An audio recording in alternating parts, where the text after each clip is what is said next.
Hello, and welcome to the Mommy Escape Time podcast. I am Lauren, your host, and I have a 1-year-old son. I started this podcast for any mother who might feel alone in their journey through motherhood.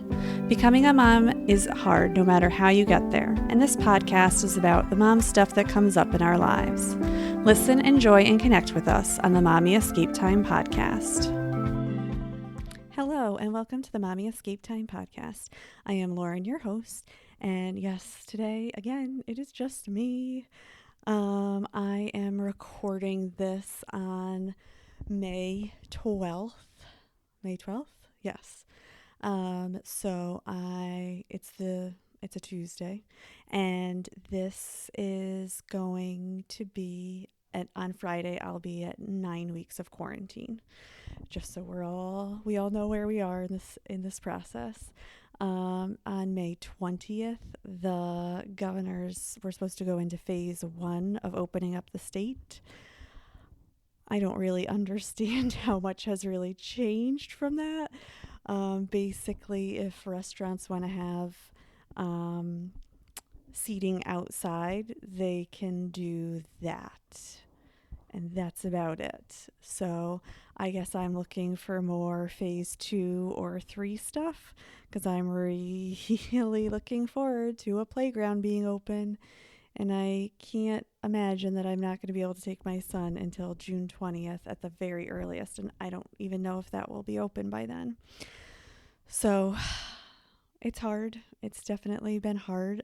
I know in my last episode, I didn't really want to record it at all because I had such a bad 2 weeks, and you don't really want to put out, no one needs any more bad stuff going on in their lives to listen to. And there were a few things. Yes, I'm mourning, and I'm mourning a lot of things, and a lot of people are mourning a lot of things, and just a lot of missed opportunities and things like that. And I've been very clear from the very beginning that I'm not one to wait and say, oh, when we're like this age, or when my son is this age, we're going to go do this. I am you don't know how long you have, so let's go do it type of person while we can. We're not waiting forever. So I think that it's very hard to live in this type of a lifestyle, quarantine lifestyle, and have that mentality. I'm going to be missing a lot, as are most people, in the next year of their lives. So it's very hard. We also still do not have an end date for our school year yet. And I think maybe once I know that, I will feel a little better.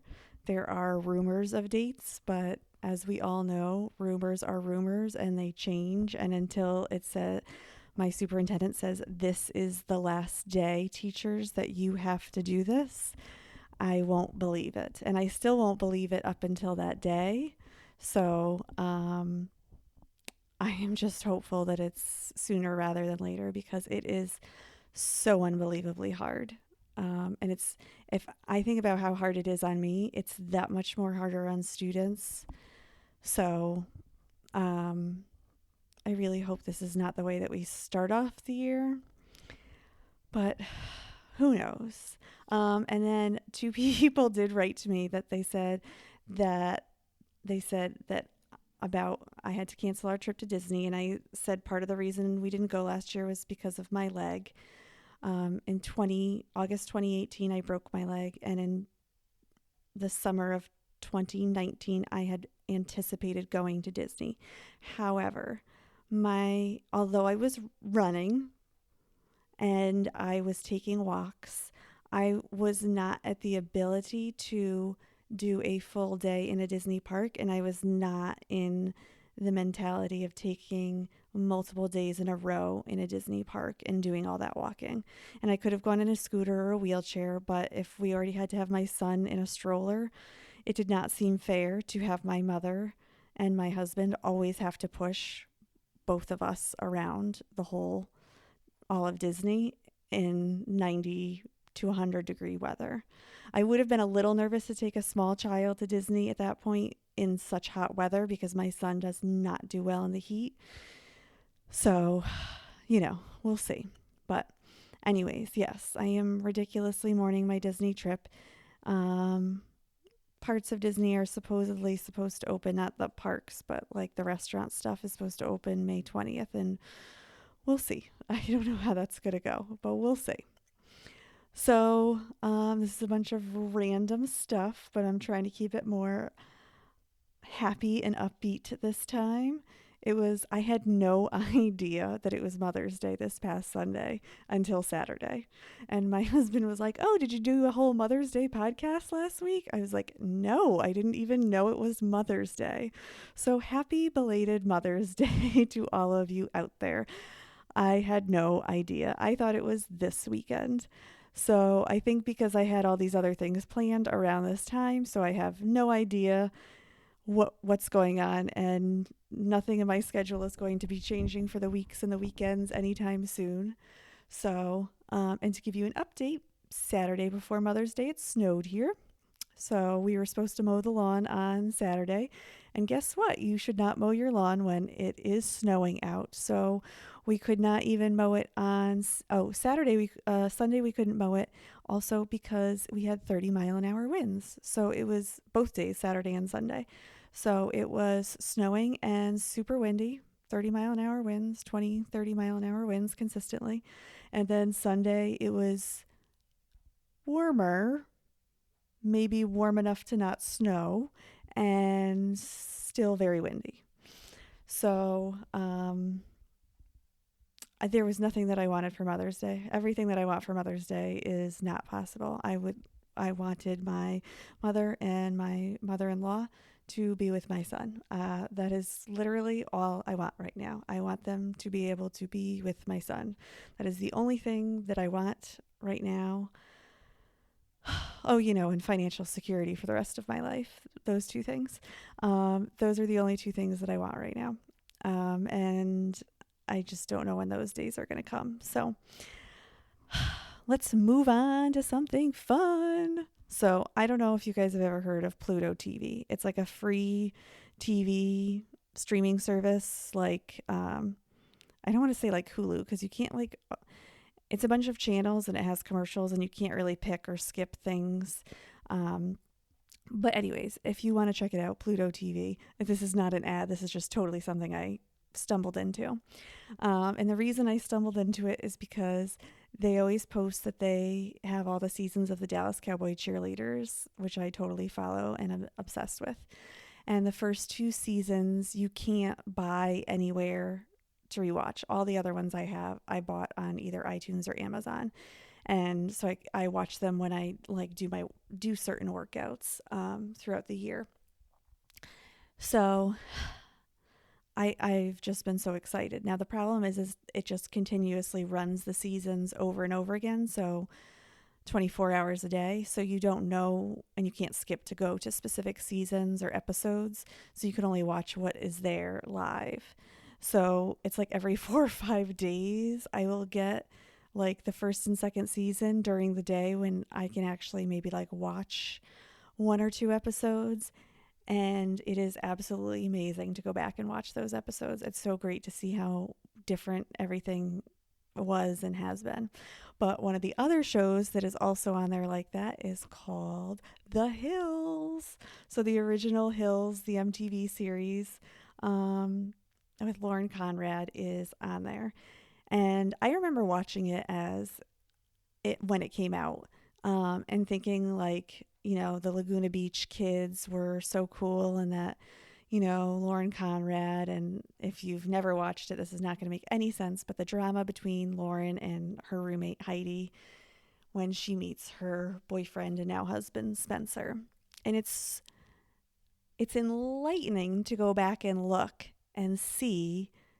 I don't want to say how much it was scripted, but how much you could tell it was set up and that these people were not actors or actresses and that they were just playing a role, and producers must have been talking to them and saying things to them to produce what this show was. And I've been kind of like reading a little bit, not a ton, but a little bit about Lauren Conrad and how she said how she would go once or twice, she would go into I don't know, the producer's area, and on the wall would be like a timeline of what's happened, and then there would be stuff of what would happen in the future. And so it kind of didn't make it so reality TV, and it was maybe a little more set up than you would think. And some highlights from that would be that you just, gosh, don't you just want Heidi to just leave Spencer? All these horrible things that he has done to her, and she just stays with him, and she's still with him today. So, I don't know. Oh, that's like someone you just want to like get them to leave that person, and they don't ever. And it's a little sad because I think Heidi is such a smart person, and she seemed like such a great person. And I understand that the show makes her a little outrageous and whatnot, but I don't know. There was this recent revamp of The Hills, and they have information out there about them. I think they have a podcast. I've never listened to it. I really don't like Spencer. I just do not like him at all. So I would really struggle to listen to him. It's even times when he comes up on the show, I can't really watch him that much. I don't think he is that exaggerated. I really want to know what his job was during the show of The Hills, because it kind of seems like his job was to do nothing. And I do know that him and Brody Jenner, who was also on the show, were best friends and had they were in some other reality television show before this. And so they were best friends, or at least perceived to be best friends, on that reality show beforehand. So it just seemed like Spencer was one of those rich kids that their parents paid for everything, although Spencer's parents never appeared in the show or anything. So I really don't know. I'm going based on what has been put out there by the MTV show The Hills, as I don't really research him in my off time. I don't really research people I don't like in my off time. So anyways, it has been very entertaining to see how, as the show progresses, how it seems like the show has really it seemed like every time people went out, there were like these extras, and they were like these random people that, if the main stars were out and they weren't all together, these extras would text someone who was not there. Meaning, if Spencer was out with his friends, there would be like an extra character, let's call him Joe, and Joe would be friends with Spencer's wife, Heidi, and Joe would text Heidi saying like, oh, Spencer is talking to this other girl. And then Heidi would get upset and all this. So it would cause all this drama. So it seemed like that was a big part of the show, that there were all these like extra people that you had no idea who they were, and they just randomly appeared so often, and they would be texting main characters on the show saying, this is happening where I am and you're not. So that was a big thing. And then at one point, Spencer's sister, whose name is Stephanie, I had to think about that, she was on the show. And watching it back, she was the worst actress in the beginning of all of this. She clearly, the producers would say, oh, tell blah, blah, blah this. And she wouldn't be able to, she couldn't even say like, oh, hi, Lauren, how are you today? It would just be like, oh my gosh, I just got a text from blah, blah, blah, and they said that Heidi and Spencer are saying this about you. And it was just, it's so like rough, and it just, looking back on it now, it looks so fake. As opposed to when I was watching it, I don't know, 10, 15 years ago, it didn't seem so fake and so unbelievable. And it didn't seem like everyone was like making things up. And now that I watch it, I'm like, maybe like the first or second season, it doesn't seem so made up. But then after that, it's like, oh my gosh, this thing took off and made like its own life of its own. And I think about that a lot because Lauren Conrad, I don't want to say she's like disappeared, but you know, she has her own thing, and she really doesn't, she talks about how she doesn't really talk to anyone from the show anymore.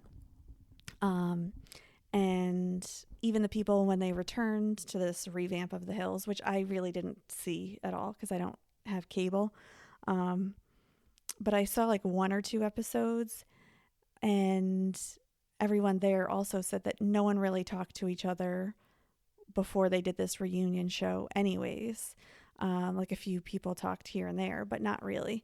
So I think that everyone kind of after the show wanted a clean break, and they just really wanted their lives back, maybe. And I follow Whitney Port, who was someone who worked with Lauren Conrad at Teen Vogue. And please understand, I would not know any of this stuff if I hadn't just rewatched the episodes. So I did not know I could not remember all these people's names or anything or what happened until I rewatched it. So, anyways, Whitney Port, I followed when I was pregnant. I think I found her because her son is like 9 months older than mine, and she had done this whole YouTube series. So I still follow her, and she's actually doing a rewatch of The City. And that was her spin-off show of The Hills when she moved to New York City. And I never really watched that show, so I'm not really doing the rewatch because I never watched the show to begin with. But it's kind of funny, like how much she makes fun of. She's like, "Oh my gosh, that was so scripted," or "Oh my gosh, I can't believe I did that on TV." Like, and it was just her life. So anyway, so I'm totally enjoying Pluto TV to rewatch all that stuff and see how fake it is. And it's kind of nice. You just like pop in and see where it is, and you're like, "Oh, I've seen this," or "Oh, I don't care about this," and you just kind of move on. So it's kind of nice. One of the other things is that my husband and I have been watching. It's called The Last Dance. And if you have been watching it, it's probably because you have a husband who watched basketball at some point in their lives. It's an ESPN 10-part series that has been typically about Michael Jordan and his basketball career. And it's kind of like a diary. And he has it's talked about from the very beginning of his life until I don't know, it ends next week, I'm assuming, to when he officially retires from basketball. And I can honestly say I did not know really anything about that at all. Like, I knew the names of people, and I knew that Michael Jordan won a bunch of stuff and he was like one of the best players of all time. Yes, I knew that. Past that, and he played for the Bulls. Past that, I really didn't know a lot of the details. So it's very interesting. And the part that I really enjoy the most is, yes, it is a Michael Jordan show, but it has all these other people in it, and it has everyone's kind of own perspective on it. Like, it's Michael Jordan's perspective, but it has the other people involved in what they were thinking at the time. And I think that that is so important. And I think I really enjoy that because I like the whole story. I don't like one person's perspective. I like that deep history of really digging into everything. And I mean, I knew nothing about Michael Jordan really before this. And I think it's interesting to almost like study it to what makes him a champion, because I don't know if everyone thought that he was just so nice and that he must be so great because he was this wonderful person. And I'm not saying that he is not. I think it's very honest that if you want to win and you want to be successful like he is, there's a cost.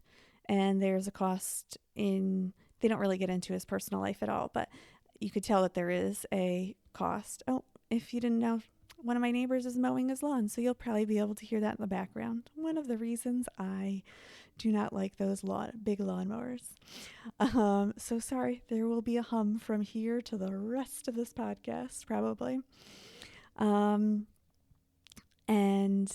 anyway, so going back to Michael Jordan, the cost of winning and being a champion is so much. And I think about it so much as a teacher, because when your kids aren't 100% perfect all the time, in case you didn't know that.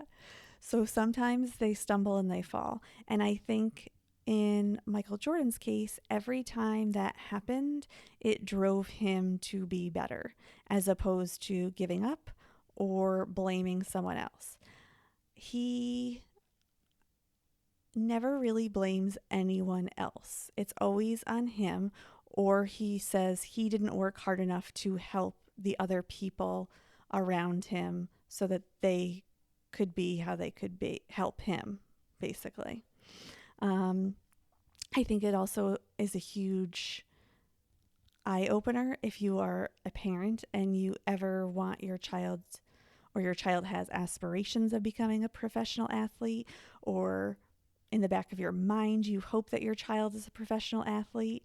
It doesn't go into all of the nitty gritty stuff, but it does come out with, how strong your child needs to be in order to handle a lot of these situations.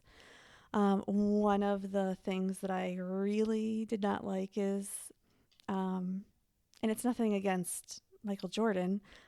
Again, it's media related. The media really never leaves him alone, never. And he was great, and he was a great player, and he wasn't always a great player, but I would say the media started in on him after his first year. And let's think about that. That was around 1984-85 that he went pro, and he didn't win his first championship till 1991 or 1991 season. So he had the media around him all that time. So I think that was a big issue. I think he handled it very well. I think other people might not have handled it as well, and I think he handled it far better than I think he needed to. I always say that the media really started to explode in 1994 after the O.J. Simpson car chase, and looking back at it now, I'm like, wow, no, it's definitely with Michael Jordan. Like he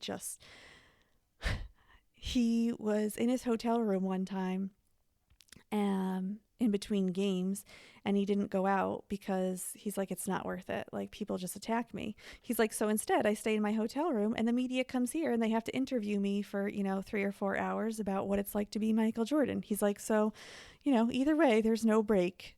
So he's like, at least in my own hotel room, I can do what I want, and kick you guys out whenever I feel like it. But he's like, I have to do all these interviews all the time. And it's amazing to see how much footage there was of him to make this 10-part documentary. Like there are parts where it's like, why would anyone have been filming this?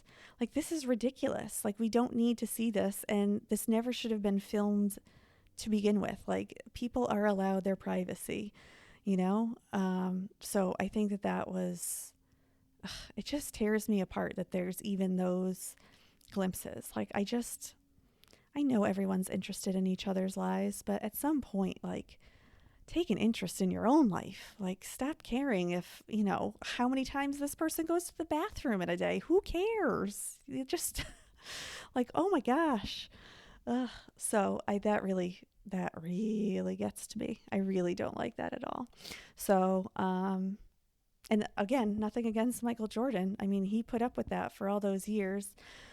So, yeah, I mean, it's very interesting. I told my husband, that I want to, after it ends next week, I almost want to like go back and watch it because I feel like I learned so much. So now I want to learn so much more about it. And I feel like I didn't know all the people and where they moved to. And if you don't know, in sports, people get traded all the time. So people are here and then people are there, and it just caused all these rivalries and things like that. So it's so interesting. And I think it's put out in a way that it's not like pro Michael Jordan, he's so great. It's definitely a true story. It doesn't seem fake like The Hills. And that's what it's meant to be. Again, Michael Jordan did have some editorial control over this, so I'm not sure exactly if things were cut out and things like that.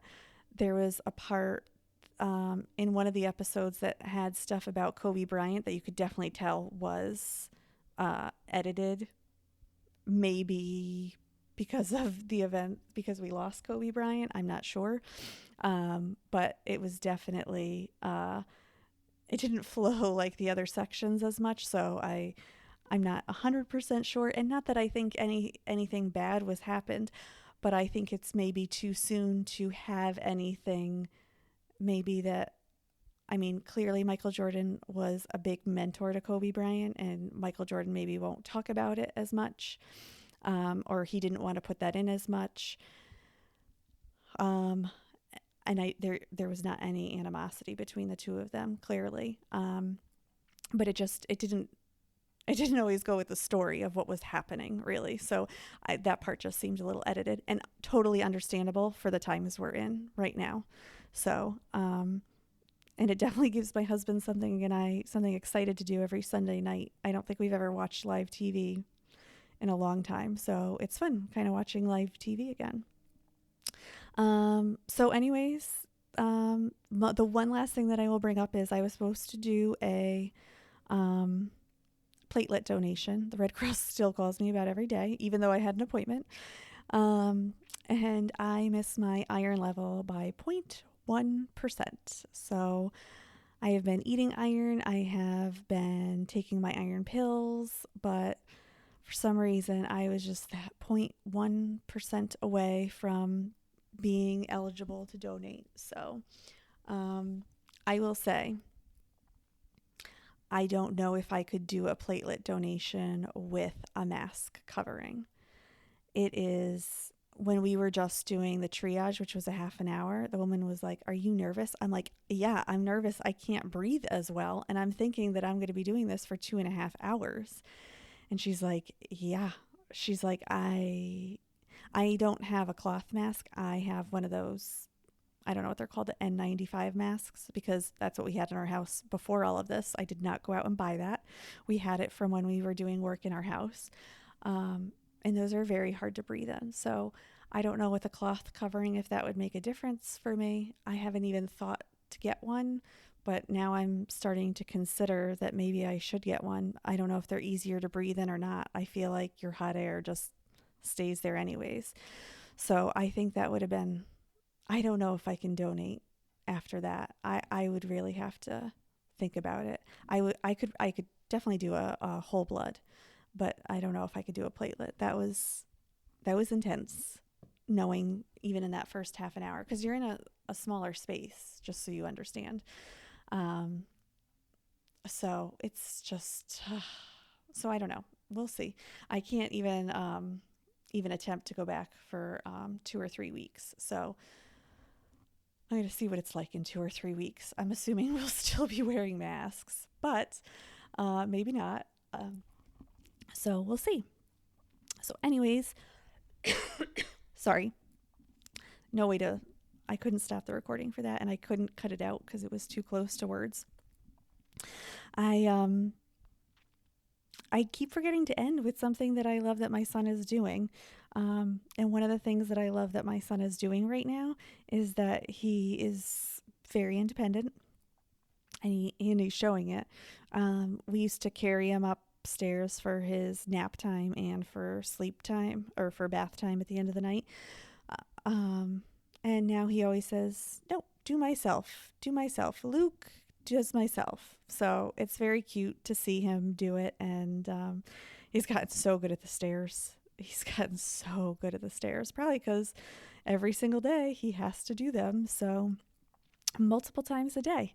So he's gotten really good at that. So that's good. He's not like his mom. So that's excellent. So anyways, I hope everyone has a great week. Again, you can try and follow us on social media. I'm going to try and be better this week. I am going to be better this week on social media and try and post stuff, maybe even post a picture. So anyways, everyone have a great week, and I'll talk to you soon. Bye.